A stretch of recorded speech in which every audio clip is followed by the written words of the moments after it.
Next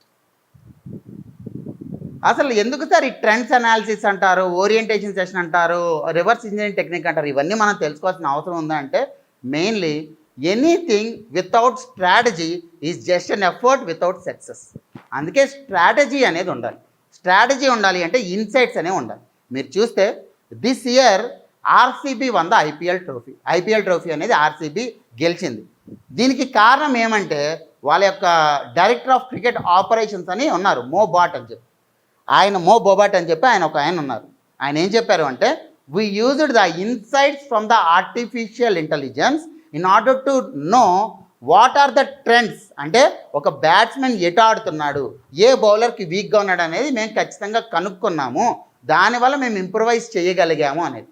మీరు చూస్తున్నారా, ఎప్పుడైతే ఇన్సైట్స్ అనేవి మనం తెలుసుకుంటామో అది మన ప్రిపరేషన్కి హెల్ప్ అవుతుంది, ఎఫిషియన్సీ పెంచుకోవడానికి హెల్ప్ అవుతుంది. That's why trends do matter.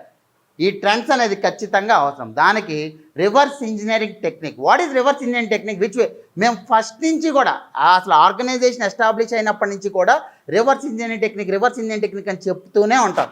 ఏంటిది రివర్స్ ఇంజనీరింగ్ టెక్నిక్ అంటే నార్మల్లీ మనకి గ్రూప్ 2 ఎగ్జామినేషన్ తీసుకుంటే ఆంధ్రప్రదేశ్ గ్రూప్ 2 2017లో ఒకటి అయింది. 17లో ప్రిలిమ్స్ ఉంది, మెయిన్స్ ఉంది. ప్రిలిమ్స్లో 150 క్వశ్చన్లు, మెయిన్స్లో 450 క్వశ్చన్లు. అప్పుడు 3 పేపర్లు ఉండేవాళ్ళండి, మొత్తం 600 క్వశ్చన్లు. 2019లో కూడా 600 క్వశ్చన్లు ఉన్నాయి. 2023 నోటిఫికేషన్లో 2 పేపర్లు ఉన్నాయి, మెయిన్స్లో, ప్రిలిమ్స్లో 1 పేపర్, మొత్తం కలిపి 450 క్వశ్చన్లు. అంటే 600 ప్లస్ 400 1200 ప్లస్ 400 1650 క్వశ్చన్లు మీకు ఉన్నాయి. ఈ 1650 క్వశ్చన్లు కానీ మనం అనలైజ్ చేస్తే మనకి ట్రెండ్స్ తెలియవా? ఏ టాపిక్ మీద ఎక్కువ కాన్సన్ట్రేట్ చేస్తున్నాడో తెలియదా? ఫండమెంటల్ రైట్స్ ఎక్కువ కాన్సన్ట్రేట్ చేస్తున్నాడా, లేదా పొలిటికల్ పార్టీస్ ఎక్కువ కాన్సన్ట్రేట్ చేస్తున్నాడా, మనకు ఒక ఐడియా రాదా?